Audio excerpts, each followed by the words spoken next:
on the graph. And we have with us Kevin Johns, who is the developer relations engineer at the Edge and Node working on the graph. Welcome, Kevin. So a couple of announcements to the audience here before we move on with the session. So we will be issuing a blockchain power certificate or appreciating your successful participation for the program. So you just need to fill a feedback form, which will be shared in the minutes of the session.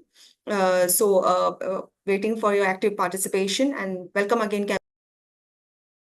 Thank you so much. Appreciate it.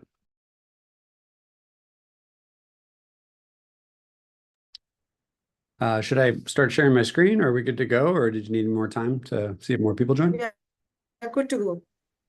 Cool. Awesome. Thank you so much. So welcome everybody. Good to go. We are good to go, yeah?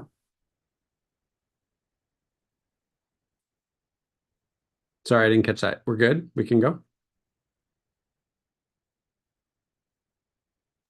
Yeah, we can go. We can go ahead. Okay. Cool. Thank you so much, everybody. My name is Kevin Jones. I work in the blockchain space. I am one of the developer relations engineers working for a company called Edge and Node, which is essentially a, sorry, let me share here, slideshow. Essentially a core developer of the graph. So the graph is a decentralized network that is essentially serving index data for developers. So it's kind of like a custom way to build APIs for blockchain data. So there's over 100 networks that we support, and we're always adding new networks.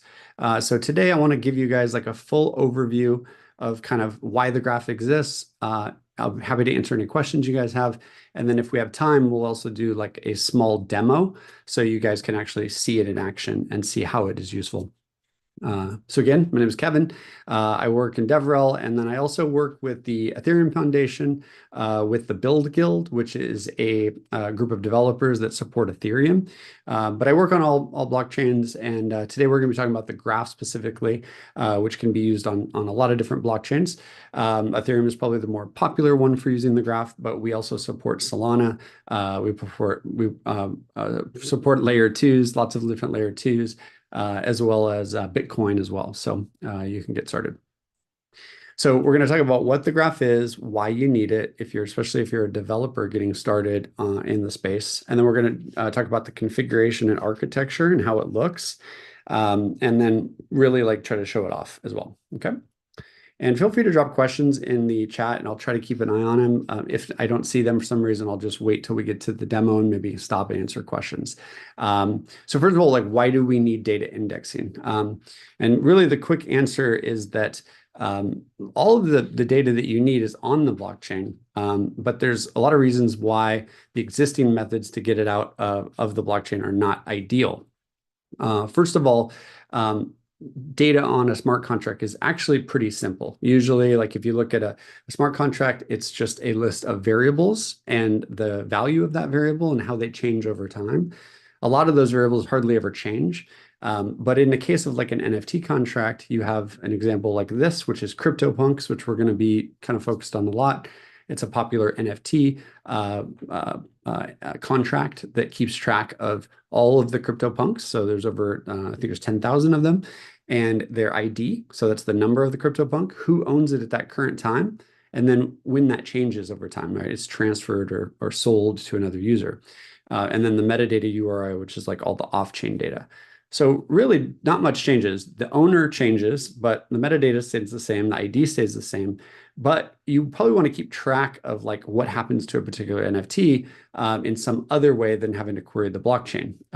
Because for one reason, transactions happen at block numbers, right? So we have block numbers. That's what a blockchain is, right? It's like different blocks building on top of each other. And it's hard to know exactly when a transaction happened at any given block on the blockchain. So it gets very, very hard to sift through all the transactions and query the blockchain to get the historical data of the blockchain.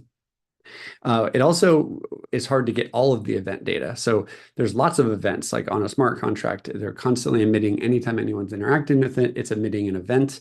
And so this is like a log, right, that comes off of the smart contract. And so what we want to do is be able to get all of those events and index them in an easy to query way.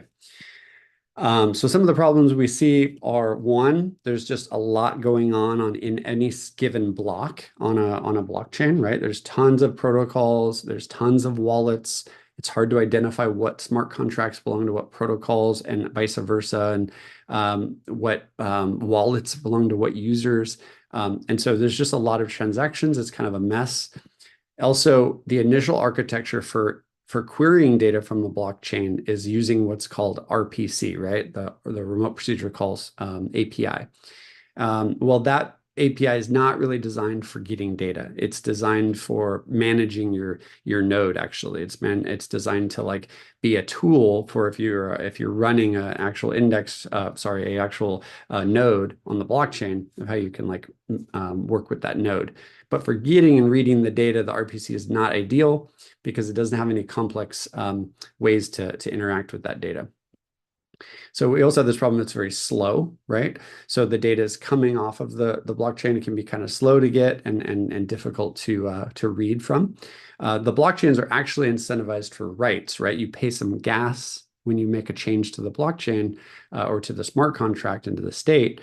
But the nodes operators are not actually like they're not getting paid to serve you a good quality response time when it comes to reading data. And so this problem where reading is slow and inefficient. And we also have this problem of like old historical data, like trying to get the historical information from the blockchain. Again, you have to know exactly what block that something happened. And so what we really want to do is something like Time Machine. If anyone remembers Time Machine, I guess it's still a thing. I don't think anyone uses it anymore, but it's this idea where you could go back in time and see a file that's changed. We want to do the same thing with the blockchain when we index data. We want to keep track of what happened at a particular time in the block, right? So imagine these are actual blocks. We can filter and go back to a certain block number and get all of the transactions that have changed basically over time. So for front-end developers, the graph is really powerful because this is an example. If you wanted to use, let's say, the RPC provider, this is actually a code that we saw in the wild where someone wanted to get a wallet. When the wallet was connected to the application, what they wanted to do is just go through, loop through, and get all of the token IDs, append those together into one object, and then display those results to the front end. And this is not a problem if you only have a couple NFTs in your wallet. But if you're someone like me who has like hundreds of NFTs in my wallet, this could be a real bottleneck for the application because it's having to loop and build this object, right? So it's just highly inefficient. So this is where the graph comes in. This is why the graph exists. The graph, again, is a decentralized network that allows developers to build these custom APIs for their data, for smart contracts, okay? So there's over 200 indexers all around the world that are providing storage and access to those APIs. There's over 100,000 people delegating their GRT stake to the network to secure it. There's over 10,000 curators that are curating subgraphs, which means that they're like signaling some of their GRT and they earn query fees. All right, so there's some like tokenomics involved, and you can essentially get rewarded for signaling certain subgraphs. And then if you're a developer, you can deploy subgraphs. So there's a lot of different ways to interact with the protocol, but the fact is that there's all the major protocols have subgraphs, and there's a high availability because there's so many indexers. And there's a good chance that if you signal with your subgraph, that a large number of indexers will pick that up and make it highly available. So the idea is to take this mess of a blockchain, right, of like that we can't really sift through very easily because it's just kind of raw data, and there's hexadecimal addresses that are hard to identify, and it gets messy quick, and try to organize it into buckets. So you can imagine each particular application has its own unique API that you can query to get the data that you care about, right?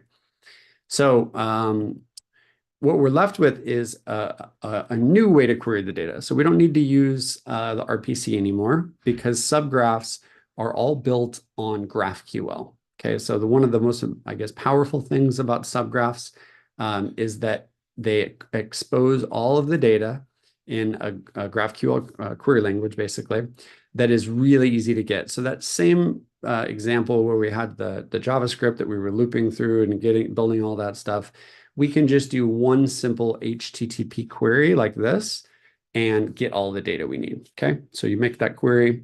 We're passing in the owner, which is the string, the address, and then we're getting back the token, the NFT IDs, their token ID, their metadata, and on top of that, because the graph has a way to do what's called derived from, or like lookups, database lookups behind in the back of back infrastructure, we can also like make these relational links to all the previous transactions, and we can know exactly who the previous owners were and keep track of that stuff.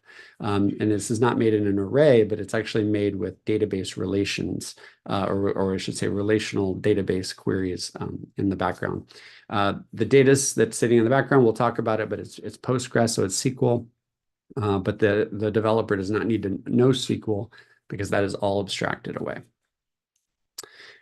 So we talked about this problem of having the slow queries, right? And no incentivization for the blockchain to provide that data. So you're left with a lot of like services that people trying to provide this data. And so what we want to do is just be the layer that sits between the user interface and the blockchain for all of the data indexing. So you're still writing your smart contract for writes to the blockchain, but when you want to read the data, you use the graph. So it's commonly referred to as like a middleware or a data layer of Web3, right? Or the Google of Web3. You might hear that as well. So I want to talk about the configuration and architecture of what it looks like from a technical perspective.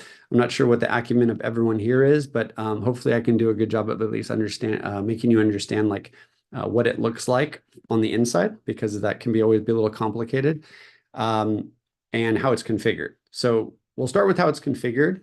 And so especially if you're a developer that's learning about blockchain, or you're building applications on the blockchain, this is going to be very important if you want to create subgraphs.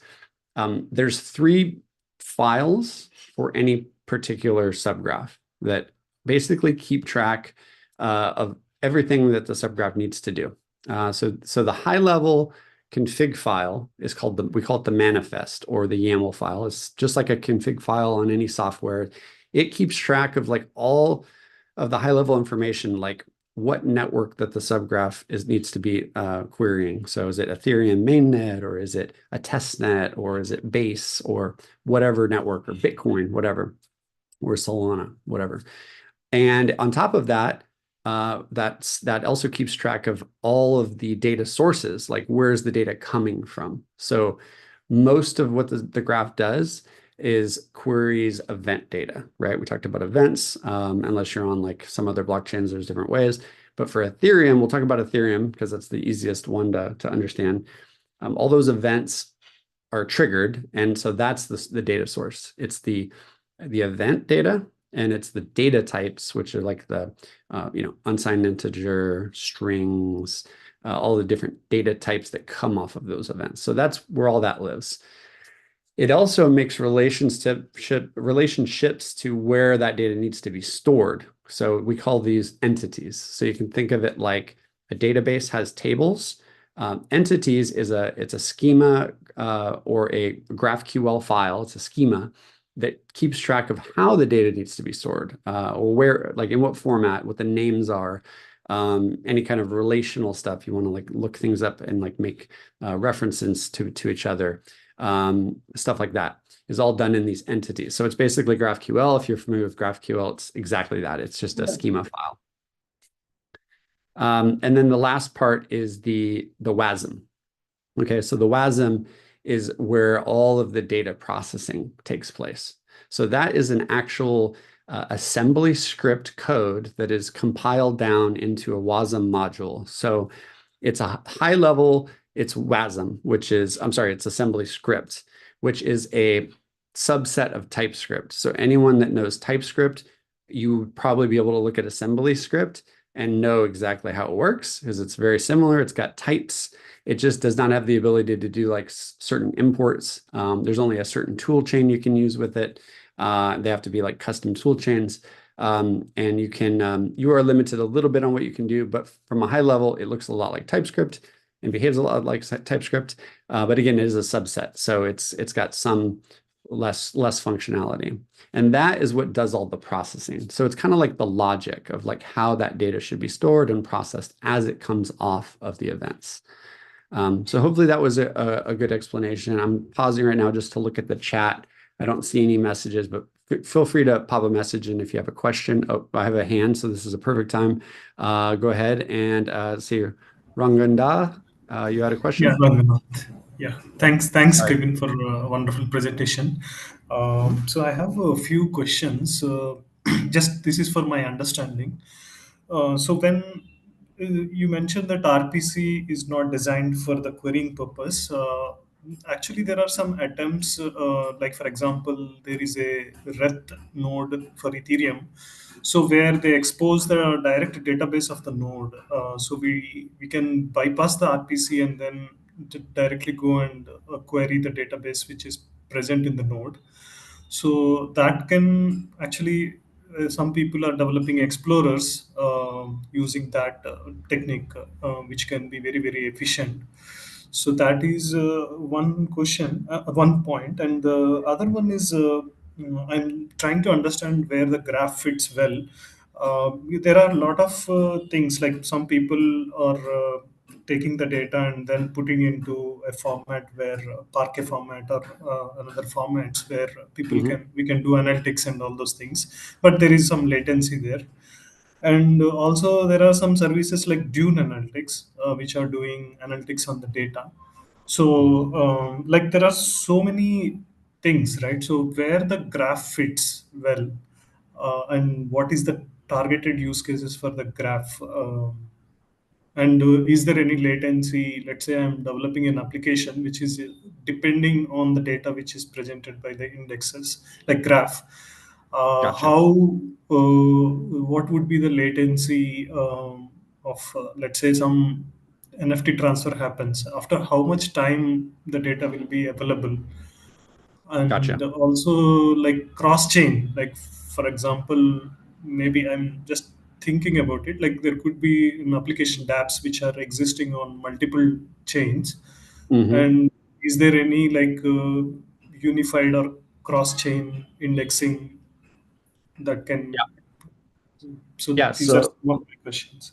yeah, those are great questions, by the way. Thank you so much. I'll make one comment about the Reth thing. So Reth is still kind of in a early stage of development. I wouldn't say it's, I mean, obviously people are building on it. I would say it's gaining a lot of traction, but there's a you still have to run an actual Reth node. I don't think there's a lot of RPC providers that I know that provide like, hey, specific Reth nodes for you to query. But like you said, if you wanted to run your own node, yes, that's definitely an option. But I think the graph is more designed in a solution where people don't have to run their own node, and eventually maybe don't even need to have an RPC provider. Maybe we provide that. So it's just it's a more like front-end developer friendly kind of tool, I would say, and that's kind of what we're geared at. When it comes to latency of the data, it's not usually a problem because you do have this issue with certain blockchains have certain amount of times for the block time, and there's always a chance that there's reorgs. So most of the time, the developer is building something with some kind of way to keep track to know what block is actually finalized and what is not, and keeping that data up to date in the UI. But I think the numbers are kind of in the 100-ish millisecond ratio for like response time being updated from what I've heard in the past. But we don't usually have any issues with people complaining about the response time or the latency, I should say, for getting that data on chain. And I think to answer your question about the cross chain, the graph is very specific when it comes to blockchains. And when you design a subgraph and build a subgraph, It only will work on the subgraph will only be on the chain that you care about. So you would need to have a separate subgraph for each of those chains. But we are working on ways to make that data, the subgraphs, more composable. And there's this new thing that we're working on. It's called next-gen subgraphs. And so one of the things on the roadmap is to support cross-chain or multi-chain dApps in a better way. But right now, the story is you would need to have a separate subgraph, and then you would need to kind of stitch that stuff together with some kind of like tool. Like there's a really good framework for front-end developing called Graph Client, or like TypeScript. It's a TypeScript library.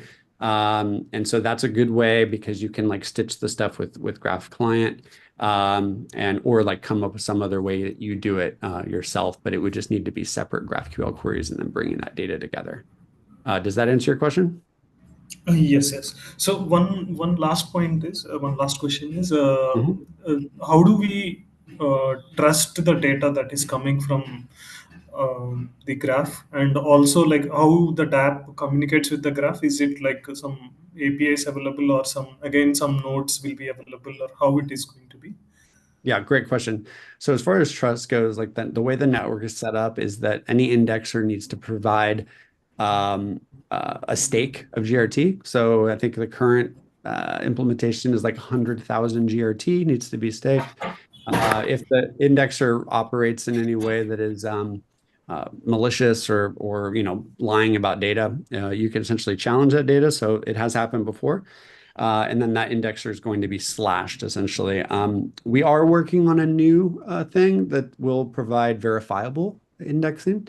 And so that's something that's in flight and is coming soon. But as of right now, it's just you have to trust the network and how the network is set up when it comes to like staking that GRT. But yeah, that should change in the future. Okay, and regarding the communication, how the dApp, the Oh, applications are yeah, going to sorry. communicate Sorry. with the graph? It's a little late here, by the way. It's like 9 o'clock, so I've just had a long day. So the current implementation is it's API queries, so it's HTTP. We have like basically a gateway that is running that allows you to query the data, and it uses API authentication. And so we basically provide you an API key, so anyone can get an API key. Just go to thegraph.com /explore, and then you can sign up for an API key. And then all of the queries is paid through that with a GRT. So it keeps track of it. And you get, I think, 100,000 free queries out of the gate. So anyone who wants to mess around with it can try it out. Okay, okay. Cool. And Great one questions. more thing, Oh, you have one more in the question? Block Okay. Scout, yeah, sorry. So in Block Scout, also there is something called indexer service that we launch, right? The Block Explorer also has indexer service. So I think that indexer is for the entire chain, but I think the graph is only for particular application, right? The contract. Is my understanding correct? Yes, for the standard subgraphs, which is kind of what I've been focusing on in this talk, is yes, very application specific. So it's filtered based on the contract address. However, there is another way of getting data, and it's via what's called substreams. So if you want to Okay. get more information, that data can be done with a substreams configuration. That's something that you can use now. You can do substreams powered subgraphs. So if you want to get like let's say you want to get like transfers, or you want to get like balance updates inside of a block, ordinal data, like stuff that might have happened in the block, you can do some custom cool stuff with substreams. And then store those in a subgraph. But you can also take that substreams data and put it in your own database as well. So there's some other technology you might want to look at for doing like more advanced stuff. To answer your question about like Block Scout, yeah, like the Block Scout indexing, I don't know if it's like customizable and how much you can really make changes to it. But I think the graph is designed to be very like custom, right? You can like figure out how you want to store the data and how entities need to be formed, or vice versa. For the substreams, you can also like filter out certain things and store it in a certain way. So look at substreams if you find there's limitations in subgraphs. Okay. Thank you very much. No, thank you. Those are great questions. And I saw there's another question in chat. So the question is, when the event is triggered and stored as entities, is it stored on the chain or off chain? on-chain or off-chain, it's stored off-chain. So we don't, it is a decentralized network, but everyone's running a stack, which I'm going to get to right now, and I'll explain that. But it's basically the way it works. I was just getting into it, is that these events come off as, triggered events. The data types are then processed using the assembly script that's written and then stored in Postgres. So the data is literally living in a Postgres database. And then when a user wants to query the data, they use GraphQL. So they'll make a query to the network, which is all the network nodes are running a copy of what's called Graph Node, which is basically a middleware that runs between the database and the GraphQL client, and allows GraphQL querying and will handle all of the SQL queries and responses. So the architecture looks like this. I know GraphQL is the same as GraphQL. Yes, so there's another question here. Yes, I mean, we are not GraphQL, the company, but we are the graph as the network, but we utilize GraphQL. So in terms of like GraphQL, it's one of the core components to the graph. So you can think of it like this way. You have a dApp that you would deploy and build. It still offers the ability to do transactions to the blockchain like you normally would using smart contracts. It emits events. Those events can be picked up by Graph Node, right? Which is it's a Rust implementation that does all of the data processing and handles the WASM modules, and then stores that data back into the database. So in this case, it's Postgres, and then it's exposed with GraphQL. So this is just another way to look at the architecture and what it looks like. Okay. And then the dApp can just query the API directly, right? As opposed to having to query blockchain. We have a really cool integration with Chainlink. I would say it's a good use case where you could maybe use Chainlink. Someone was asking about, is the data stored off-chain or on-chain? If you do want to try to bring data back on-chain from a subgraph, you should take a look at Chainlink functions. There's a smart contract kit on the GitHub, and there's a special folder called Functions, the Graph Uniswap, which shows you how to do it with Uniswap. And so it's a pretty interesting use case as well. There's also a Scaffold ETH plugin. So I also work with the BuidlGuidl, and one of the cool things about Scaffold ETH is kind of like a toolkit for building on Ethereum. So if anyone is building on Ethereum and they want to rapidly prototype, or especially if you're just getting started, it's a great place to start. There is a special extension. So Scaffold ETH has these extensions, and Scaffold ETH comes with a front end. It comes with a virtual chain, right? Like Hardhat or Foundry. And there's a special extension that you can use that allows you to have a subgraph. So it's basically another mono repo folder that has all the stuff you need to run the graph locally. So anyone who wants to do like local first development, I would highly recommend that you check out Scaffold ETH and also check out the subgraph extension. We're not going to do that in the demo today, but it's a really cool. And if you look up online for the subgraph extension Scaffold ETH, you'll probably find some other videos by me if you want to get more into that. But it's an extension of Scaffold ETH, but there is a special repo for that that you can look at as well, and it's all on GitHub.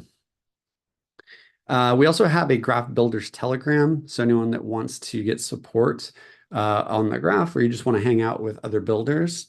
I think right now we're up to like 400 members. So there's a lot of developers in here. Love to have you guys in there. You guys can scan this with your phone right now if you have Telegram, and it will get you into that channel. We also have a Discord server, so you can just Google the Graph Discord and you'll find it. But whatever you prefer. There's obviously a lot more people in the Discord, but the Telegram is a little more convenient. I like Telegram, so be sure to check that out. Okay, so let's do a demo. Let's kind of show off what the graph does, and we'll kind of go from there. So we're going to go to the graph.com. Actually, first I'll just go to graph.com. And if you go to the graph.com, there is essentially two products that we have that are, basically one is the Graph Explorer. So if you want to get data and look for subgraphs, you want to go there. We'll go to there in a little bit. I want to focus first on the studio. So if you're a developer and you're building subgraphs, that's where you want to go first. You come here and you'll want to connect your wallet. So if you don't have your wallet connected, I'll try to show you what the flow looks like. It'll have this connect button. So you'll click connect. You'll choose your wallet. So in this case, we're just using MetaMask. We can go ahead and connect that. And then it's going to ask us to sign a message just to prove that we own the wallet. And then it's going to create a profile for you. So the first time you do it, it's going to give you this free plan, and it's going to give you up to 2,000 queries, or sorry, 100,000 queries for free. You just put in your email address, and then it's going to go ahead and give you those free queries. And then it's going to give you all of your subgraphs if you have any. So I've deployed 54 subgraphs. If you don't have any, it'll be empty. So you guys might not have any here. And then we can create a subgraph. So we can just go ahead and click create subgraph. Today, I want to create a subgraph on CryptoPunks because we've already been talking about CryptoPunks, and I think it's a really good example for a couple reasons. So we're going to do CryptoPunks. I'll do it with a Z because I think I already did one. So let's do CryptoPunks with a Z, and we'll create it. So it's going to kind of create this like bare bone empty project for you, okay?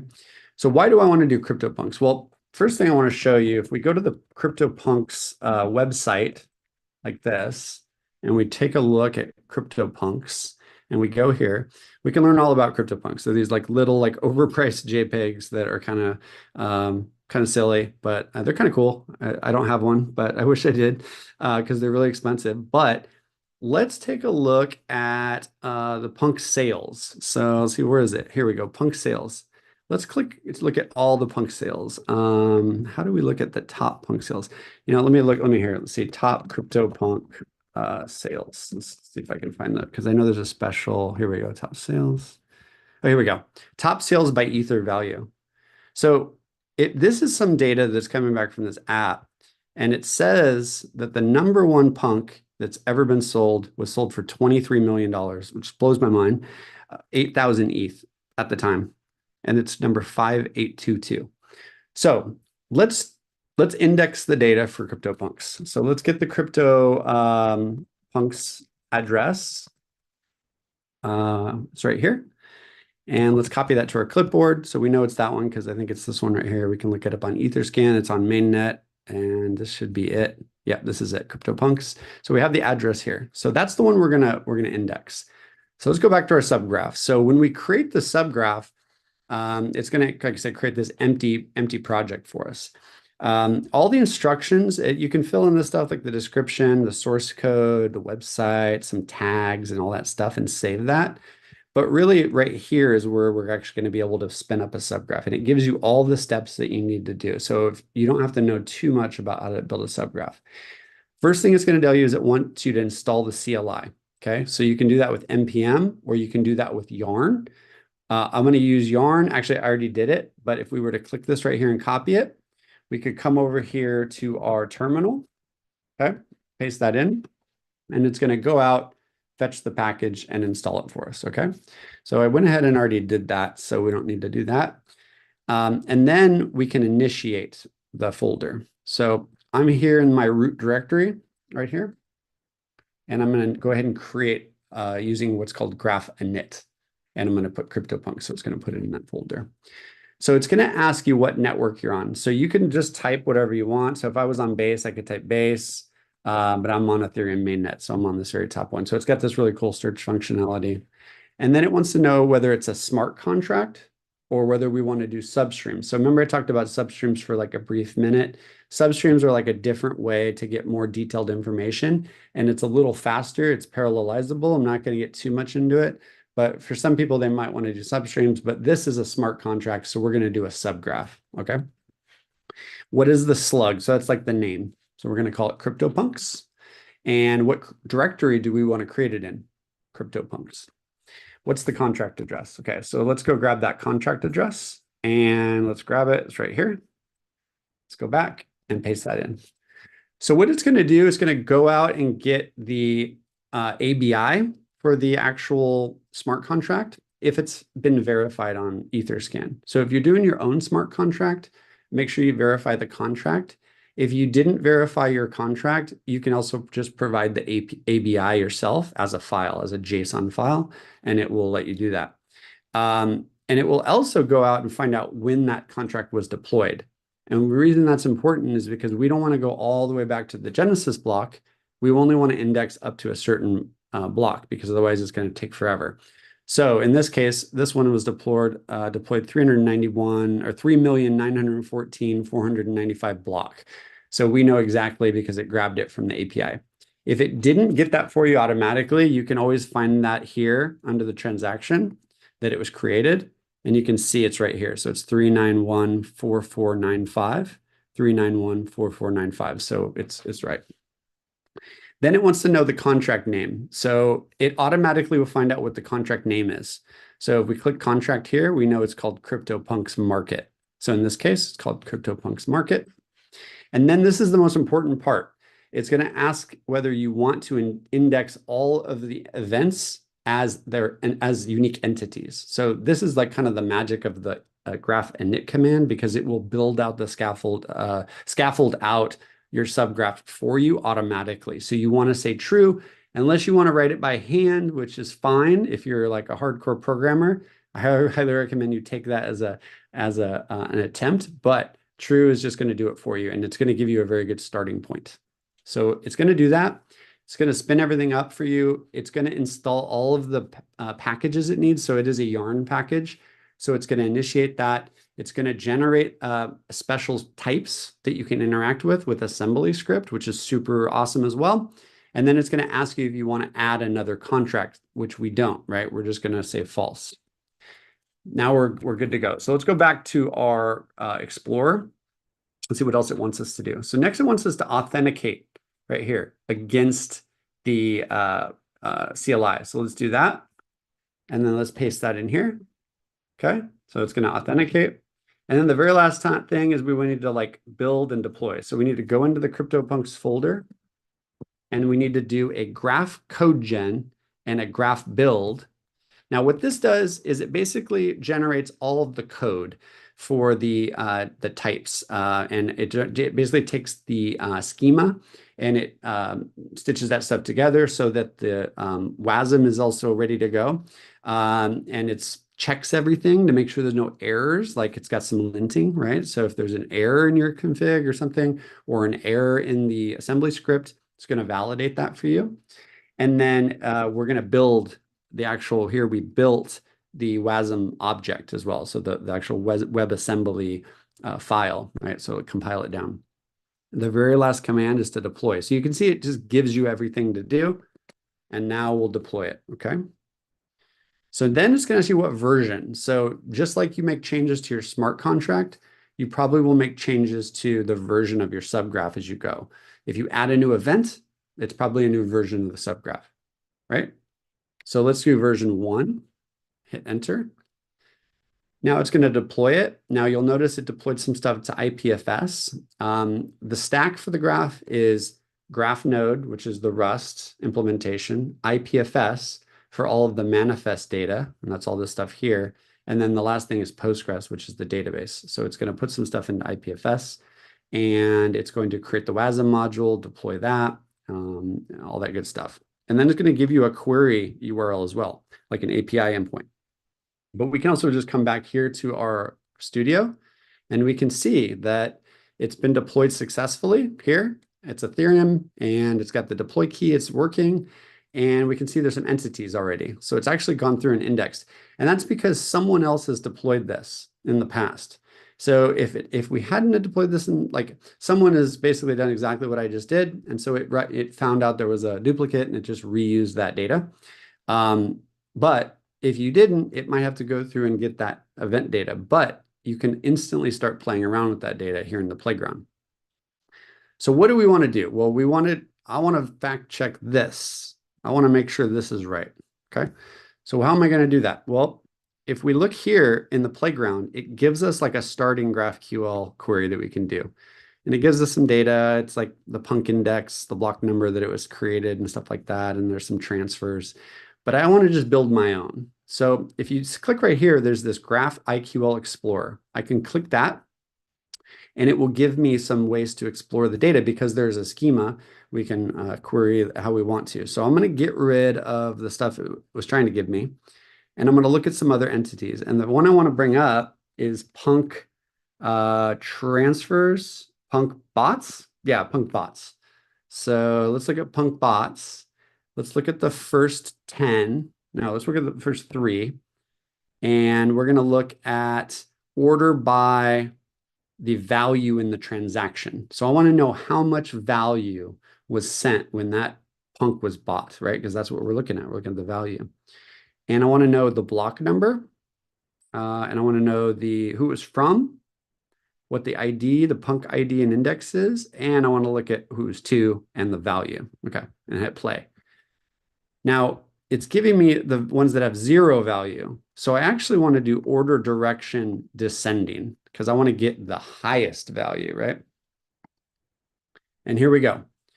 So we'll see that actually the most expensive punk that was ever sold is punk ID 9998. But that's not what's on here, right? So the data actually on their website is technically wrong. If we were actually, depending on how strict you want to get with the truth of the data, and that's because this was a wash sale. So at some point when this punk was bought, it was, what is that? Let's see, way to ETH, way to ETH. Let's see if we can translate what that is. I forget how much it was, but it was a lot. So yeah, something like 1, 2, 3, 1, 2, 3. So it's 389 million, right, at today's price. So it was a much higher transaction, right? It was not this 23 million. It was a lot higher. I don't remember exactly how it was. And if you do if you do it like a search, you'll find out. Like if you were to do a search for punk, let's see, crypto punk 998 sale, and search it, you would see that there's this kind of like a story behind it. And the truth is that it was a wash sale, right? So you can kind of look and see like why the data was wrong. But the point is that the subgraph is not lying, right? It's giving us the raw data and we can kind of filter that out and get exactly what we care about, okay? And so let's say we wanted to get this data in front of our application. We can go to endpoints and we can see that there's a API query here. So if you're doing stuff in development mode, you don't need an API key. You can just query it. It's going to be rate limited, so you're not going to want to use it in production, obviously. But at this point, in the studio, you can query the data, right? So I could do like a curl. So here, you'll look right here, some of this example usage. This is really useful. This tells me exactly how to curl the data. So let's grab that and let's go ahead and paste it here. And we can see there's the data in this like raw format, right? So it's a really cool way for you just to see how it's used. There's an example for React, right? If you're a React developer, there's an example for Next.js, and there's an example for Node as well. And we're looking to add some more stuff in here as well. And there's some links to like your API keys, how to do some best practices for querying, how to query the data, stuff like that. But everything you need is pretty much here in the studio, okay? Now, you might say, well, do I really need to create this subgraph for CryptoPunks? It's probably a pretty popular one. So we could go to the Explorer and just look and see. Let's do a search for CryptoPunks. Oh, that's weird. CryptoPunks. Oh, I think I'm on the wrong. I don't know why there's no one here. There was one.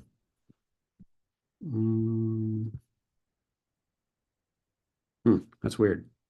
There is one definitely for CryptoPunks, but let's do something else. Let's do Uniswap. There we go. So you can see there's all sorts of Uniswap ones. The search engine is really not working super well. I don't know why, but here's Uniswap v3, and then here's Substream's Uniswap v3 Ethereum. So you can see there's a couple different things. So if we wanted to get Uniswap v3 data, we could click this, and we would have access to all the stuff we need here. So maybe we want to see like, I don't know, this pools, right? So we can look at all the pools created. Maybe the first 10, order by the, see when was it actually deployed maybe. We can look at transaction, timestamp. Let's see, where's timestamp? Oh, here we go, created at timestamp. And then we can do order descending. Let's see if that works. So we can see this is the pools. We can also see like more information about the pools. Like maybe we want to know like what the ticker is. And we can also look and see how much liquidity was. So what token 0 name is and the ID, and then what is token 1 name and ID. Boom. So now we can see that today, ENA and USDC coin was created, wrapped ETH and Barachain, right? Because Barachain got released today. Or maybe there was some other, this is something else. AI Deep and Dragon X. So these are all the pools. So that's really interesting if you're a developer and you want to get information for some reason. Maybe you're building like some kind of AI stuff. You want to get that data. Very, very cool. So go to the Explorer if you want to query data. And if you want to build subgraphs, then go to the studio, right? So you have those two things. Now, the difference is that on the studio, you can kind of build subgraphs and query them and create your own API keys. But if you want to actually like query data on the network, you'll need to use your API key. So if you wanted to get this stuff from Uniswap, you could come in here and just query it in this window. But if you want to go to endpoints, let's see, where is it at? About, I think, yeah, about. And I think down here on the bottom, actually, where is it? Indexers. Oh, here we go, query. So you click query, and then it gives you the query for this, and then it gives you the endpoint here. So this one, the query endpoint is here, and then the thing. So in order to query it, you would use this query URL. So it would be /API, the API key, /subgraphs, and then the ID, which is the actual subgraph ID. And again, there's examples here of how you could query this data using whatever like framework you need to. Okay. Okay. So I think that was a pretty decent overview of like the graph and why it works. I think we're looking at about what has it been, like 50 minutes, maybe a little bit less. So let's see if anyone has any questions, and we can open it up. Cool. We have one question. Yep, go ahead and come on off mute. Yeah, thank you, Kevin.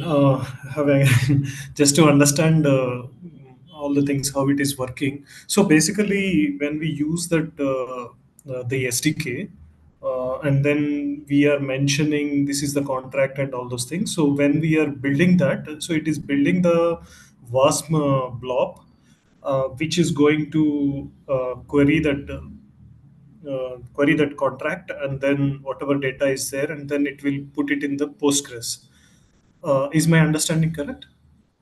That's correct. Yeah. And I could kind of walk So through the config file. yeah, Oh, so go ahead. all these things, so WASM blob and Postgres and all those things are hosted on IPFS. Is it correct? No.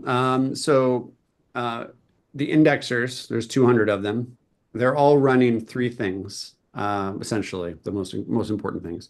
Graph node, which is some people are running it in Docker as like a Docker container or a binary that is written in Rust. And that's just running on their machine, on their hardware.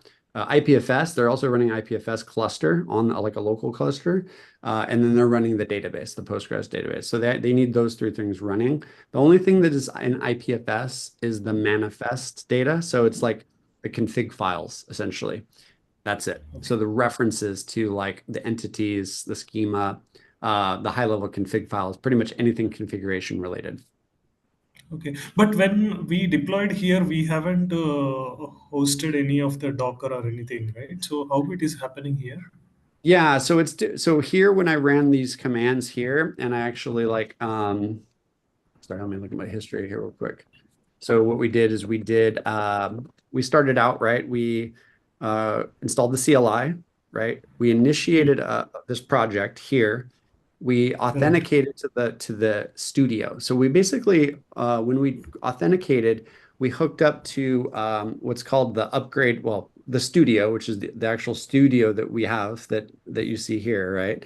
And Hmm. then so we generated all the types, and then we built the WASM module. And right here, when we did a deploy, it basically packaged all that stuff off and sent it to the network. So at that point, it got picked up by what's called our upgrade indexer, and started processing that data for you, right? And so the minute it's deployed, we have what's called an upgrade indexer, which is run by Edge and Node that starts indexing that data for you. So it's kind of like a development environment. It's actually not technically on the network yet.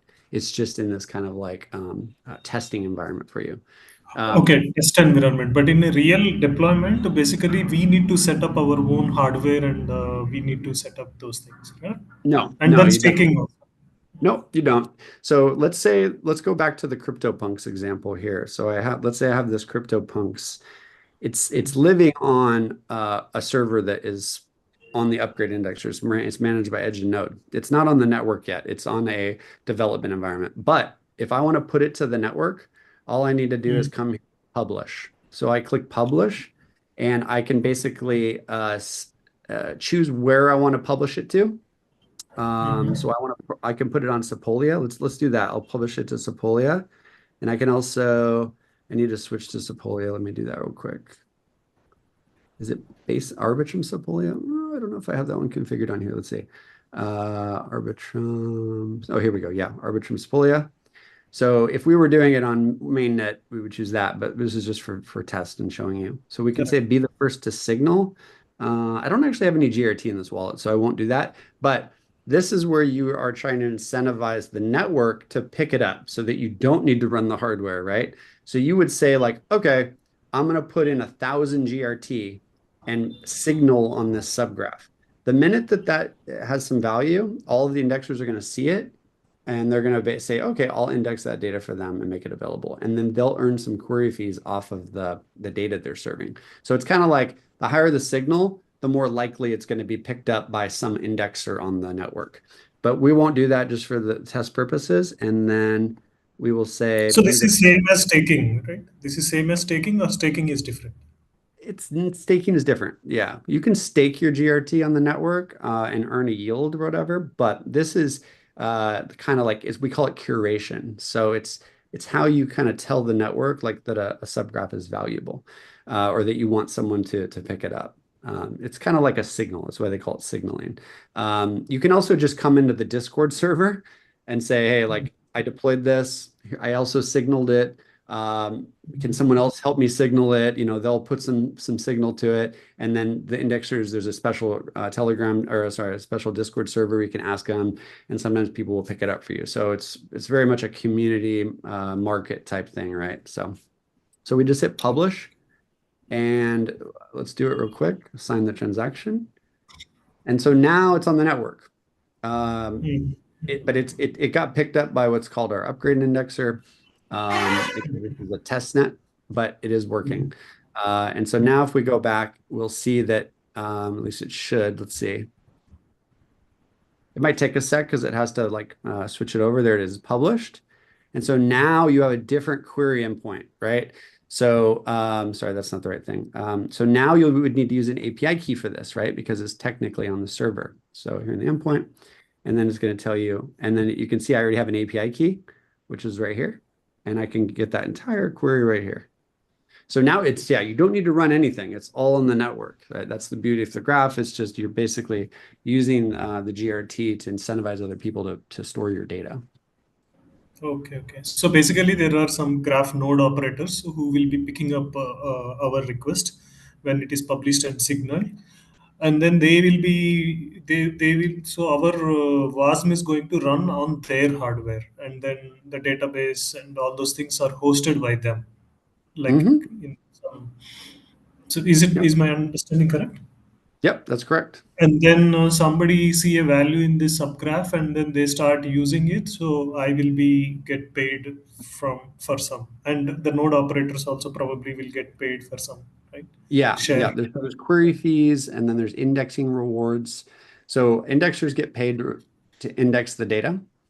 Mhm. Like they kind of get like a bonus, like, hey, I index this data and then I can earn some money. And then they also get paid as queries come through. So both. Mm. So the data availability is now dependent on the node operators, right? Or it will be hosted on multiple nodes, or how it is? The indexer Uh, subgraph availability, basically. yeah. So like if we look like let's share here. Let's look at Subgraph Explorer here. And let's go to Uniswap. So if we look at Mhm. Uniswap, we can see there's 12 indexers picking it up. Okay, And okay. we can also People see can. that a couple of them are a couple blocks behind. Uh, Mhm. But for the most part, I mean, the gateway is going to serve to only someone who's up to speed. But we can know now that there's 1, 2, 3, 4, 5, 6, 7 Mhm. options. Yeah. So that's pretty good. Okay. Yeah. Mhm. Cool. All Okay. right. We got some chat So, here. Let me go through the chat. Oh, do you have another question? no, I think that answered. Thank you very much. Yeah.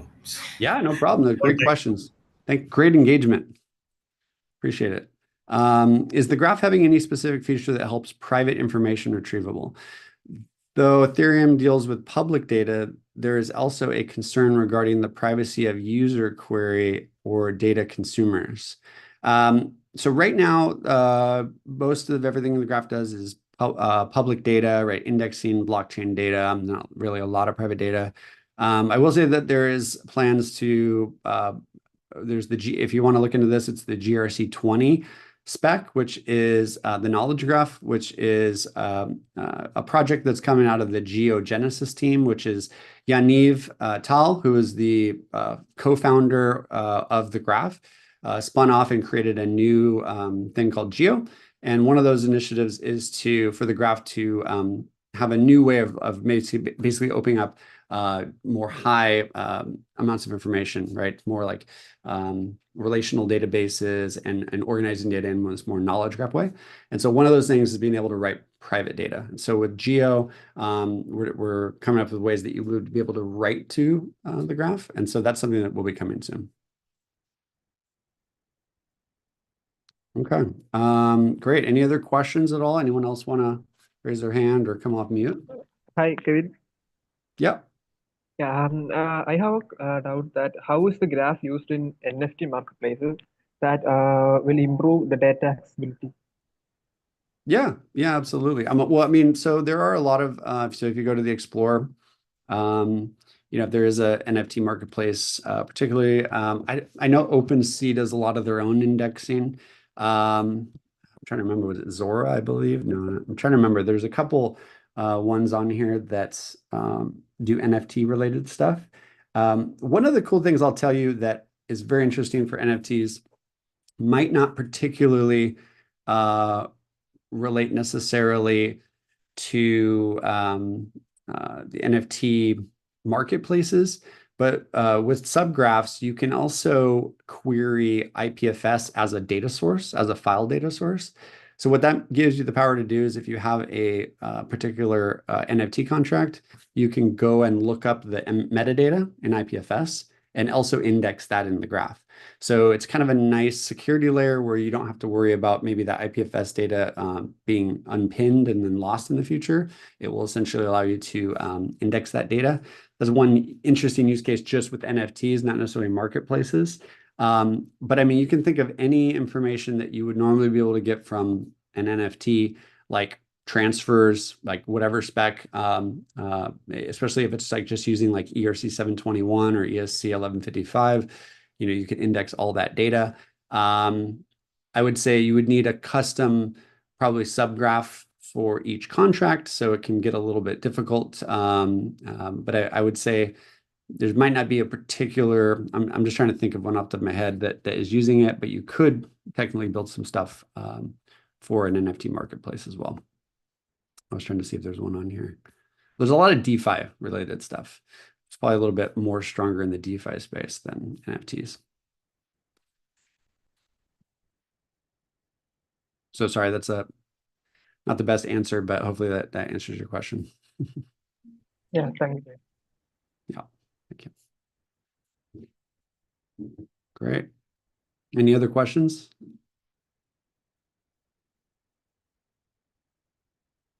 Great.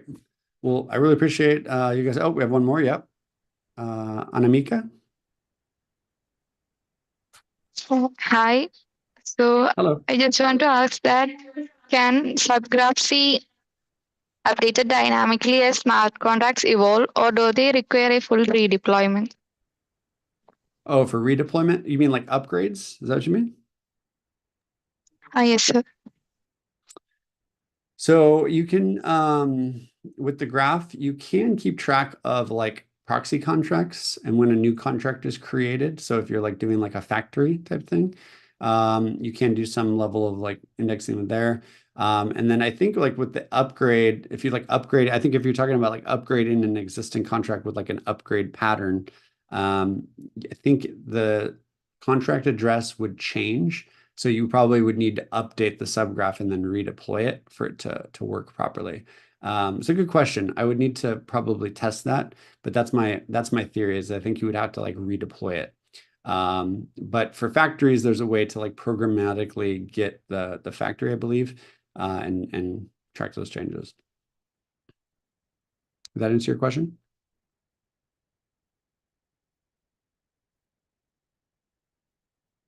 Yeah. Okay. Cool. Any other questions at all?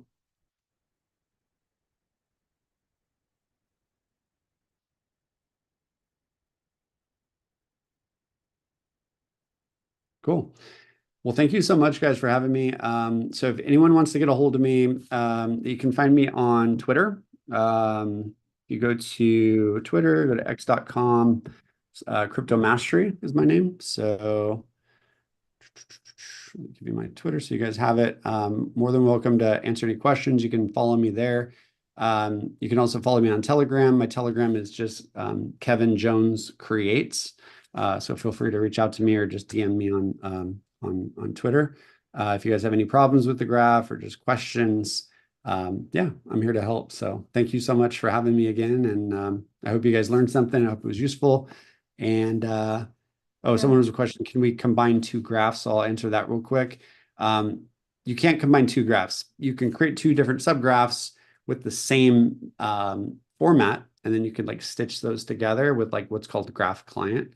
But when it comes down to like, yeah, combining the data, not yet.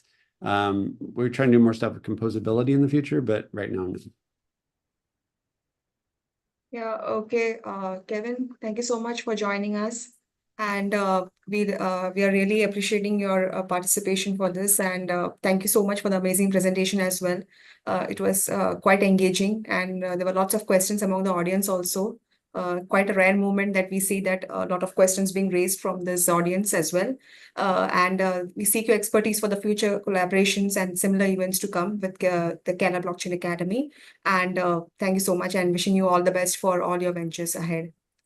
Yeah, and Thank for you the so much. audience, thank you so much for your overwhelming participation. We'll be issuing you the blockchain powered certificate, and thank you for this engaging conversations also. So all the best for everyone. Bye.